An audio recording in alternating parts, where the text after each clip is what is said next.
everybody, welcome back to the channel, and if you're new, you are so very welcome. I'm Jane and my husband Mike does everything behind the camera. We're British early retirees. We have no debt, we've paid off the mortgage, and we live a thrifty, frugal and money-saving life here in Aude in the Occitanie region of the south of France. And I say that every single week when I make a video and share it with you, that we're thrifty, frugal and money-saving people. And then I read some of your comments and think, well, am I getting this right or am I getting this wrong? And if you know me and you know the channel, I do like to reflect on things. I do like to question things. I don't just accept things as they are. And I like to inwardly look at things as well. So this week, I'm going to ask the question of, Am I frugal or am I getting frugality all wrong?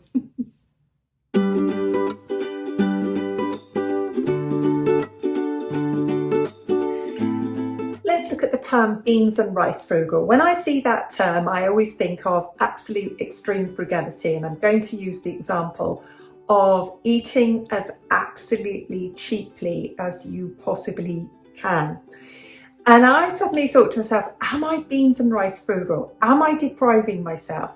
Am I going out there and buying the cheapest food I possibly can? And the simple answer to that is no, I am not. So no, we are not beans and rice frugal. We definitely and absolutely could go out there and eat a very Spartan diet and only buy literally vegetables, legumes, pulses, rice, that kind of stuff.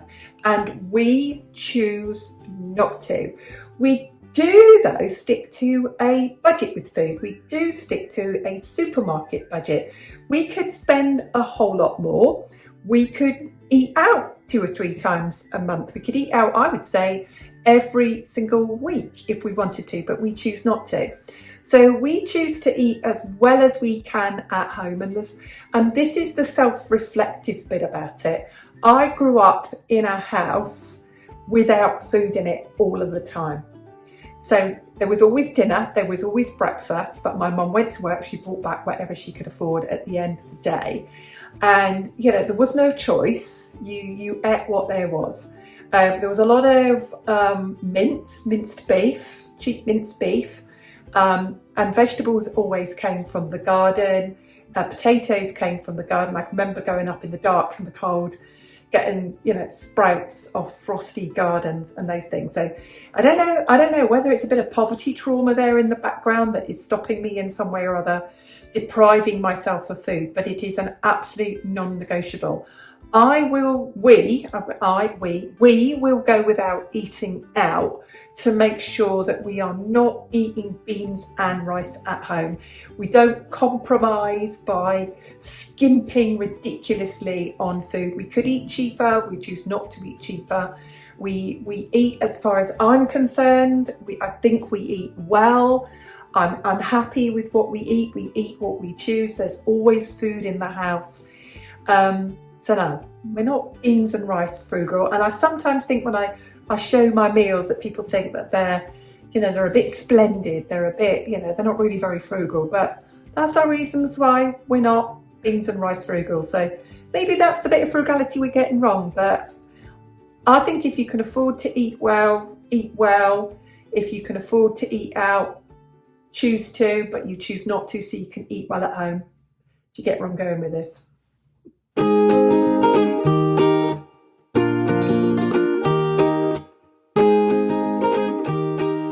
Here's the next one. It's you've always got to thrift it frugal. Now, we've just bought a house, we've moved into it. The furniture that it was here, we bought with the house. So I can happily say all the furniture in our house, every single piece of furniture I've got in this house is secondhand. We bought somebody else's furniture.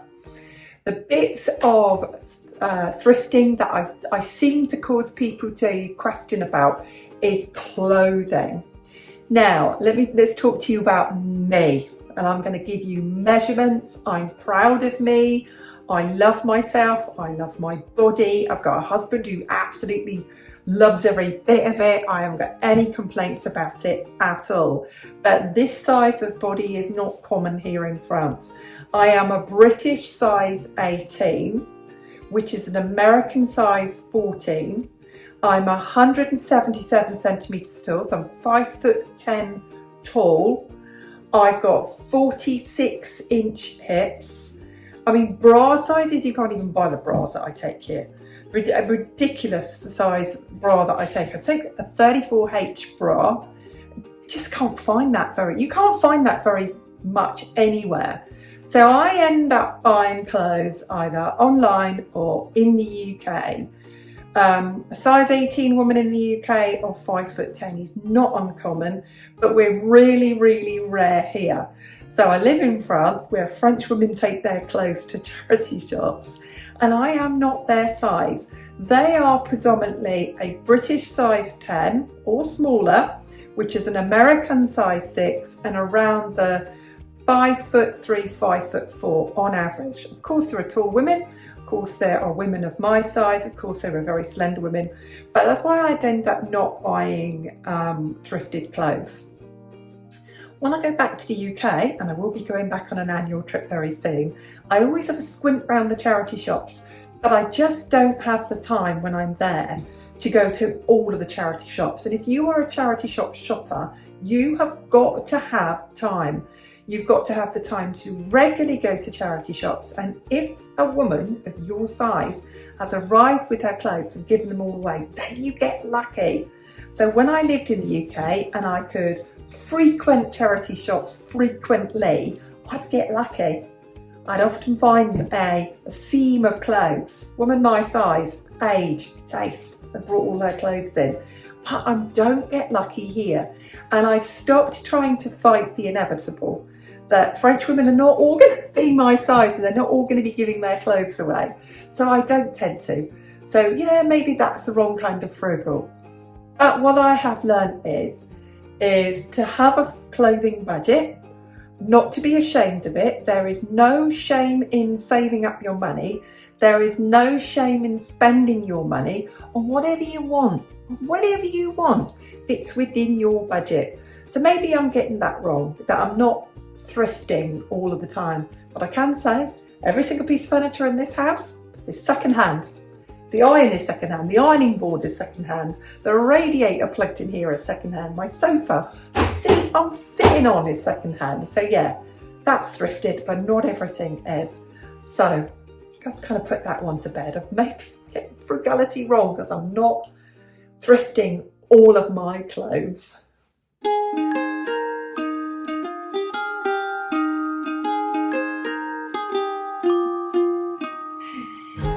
Now this bit, I don't know if this is getting frugality wrong, but it feels right to me. It's a personal kind of frugality, is that we are savers and then we are spenders.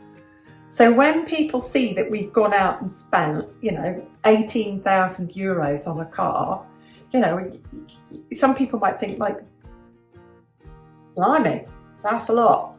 But what they haven't realised is it's taken us, 8 years to save it up, or 5 years to save it up. It's a hell of a lot. It's a hell of a lot to save up, isn't it? It's massive. So we are savers and we are spenders. So you're going to see me over the next, period of time spending money like I've printed it on this channel. And I'm going to share with you things that we are spending money on right now. So we sold a house for more than we bought this house. And then we are spending money on this house to bring it up to its potential of what it's worth if you've spent the money on it.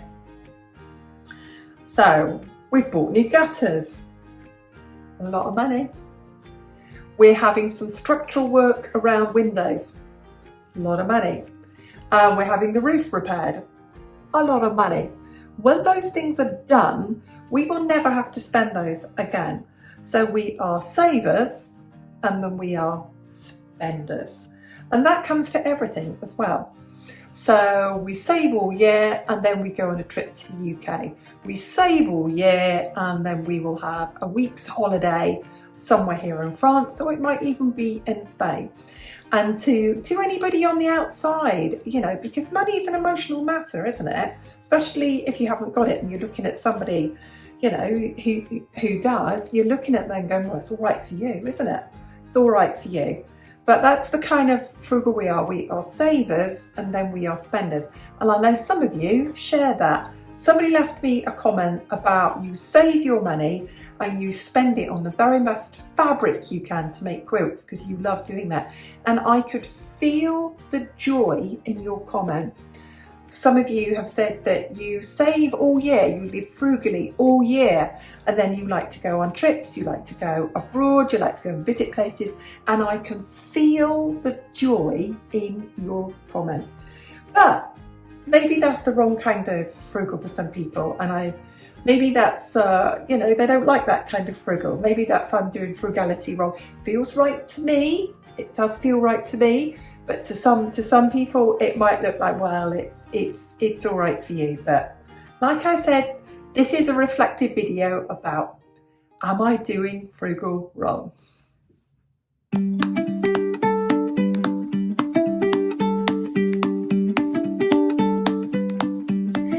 I'm going to get Mike to put in a picture up here of a polar explorer or people on a polar expedition. So I'm going to call this Wrap Up Like a Polar Explorer to Save Money. And this is the bit of frugality that I don't do, won't do, it's not for me, and maybe I'm getting frugality all wrong. And I'm going to give you an example. I have friends who use their money in different ways to me, and they're not doing it wrong, they're just doing it differently from me. They like to spend their money on going out, socialising, eating out, having clothes, being seen in nice clothes and going out, those type of things, and having ready money to spend out and about. And consequently, you can go to their house, and it's so blasted cold in their house, you could hang meat in there. It's freezing, and I'm the opposite of them. So when I say it is always Mike and I, we like home comforts. We will spend money on the fabric of our house, so it is warm. So good double glazed windows. We spend money on insulation, and we spend money on comfort, and that means heating in the winter. That means having a really good heating system installed and having the money saved all year round, and as we did in our previous property, to spend on logs, and now in this property on having a pellet burner installed and saving for the pellets.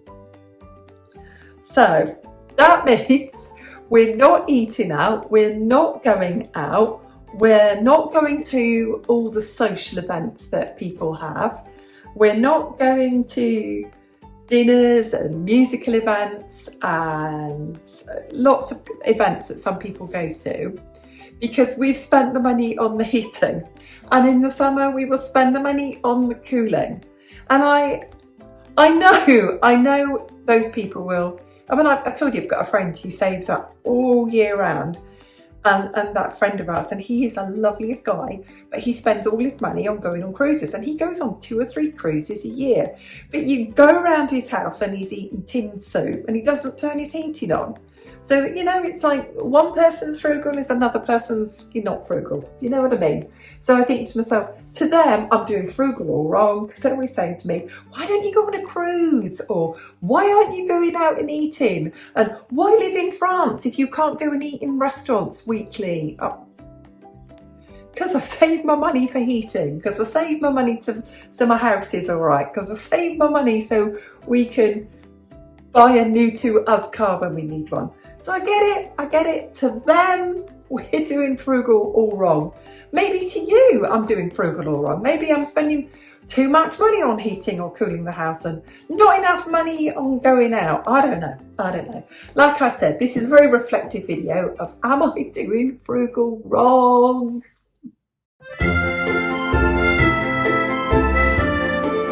Ooh, the next section I'm going to call in my self-reflection of not getting frugality right is I'm going to call this section disappointingly not entertaining frugal. And it is this: I think when we watch frugal channels, we want to see frugality as entertaining. And I know that frugality is not entertaining. Frugality is about the everyday, ordinary things that we do all of the time to save money.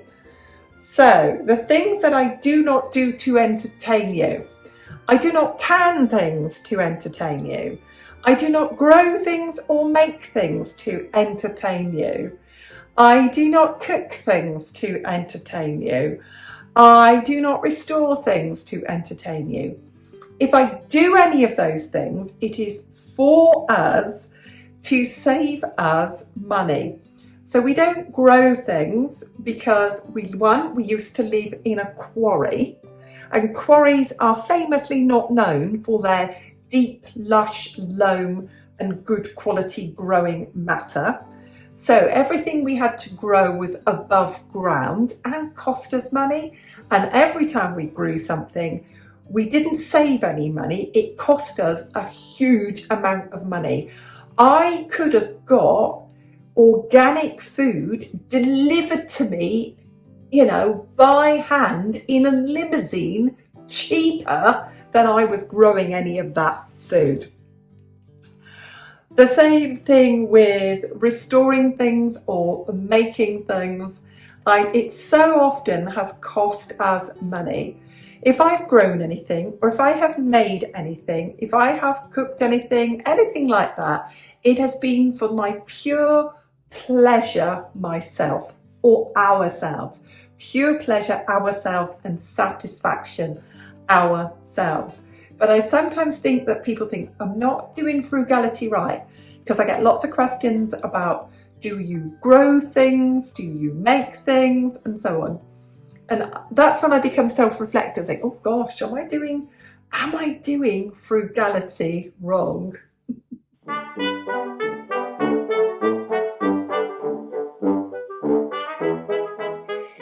The last section I'm going to call the You're Too Frugal. And this is the really difficult part about sharing your frugality or outing yourself as a frugal person, is getting that sweet spot between being frugal enough for the beans and rice frugals and not frugal enough for the YOLOs, the you only live once, those kind of people. So let's be a bit self-reflective about this one, the You're Too Frugal people.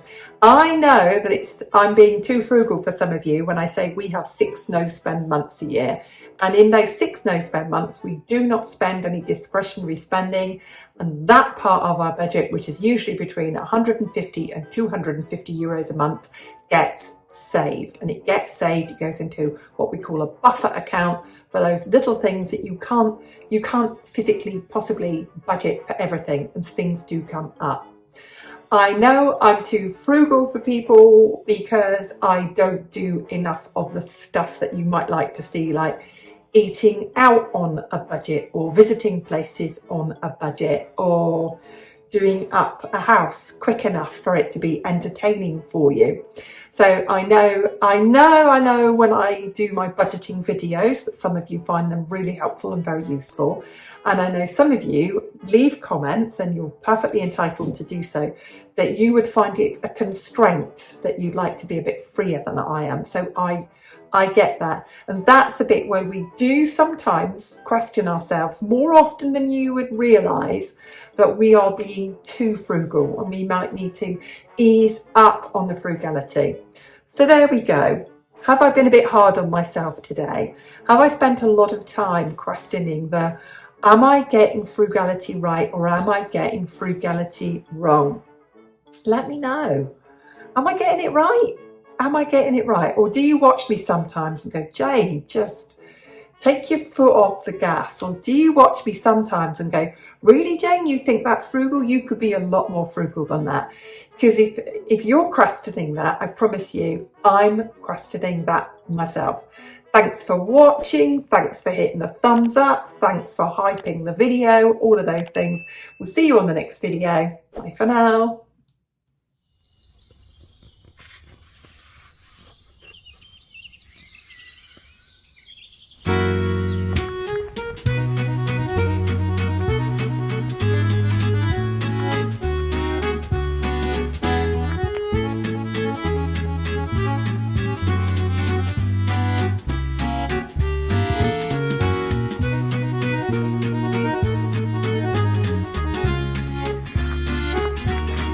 on.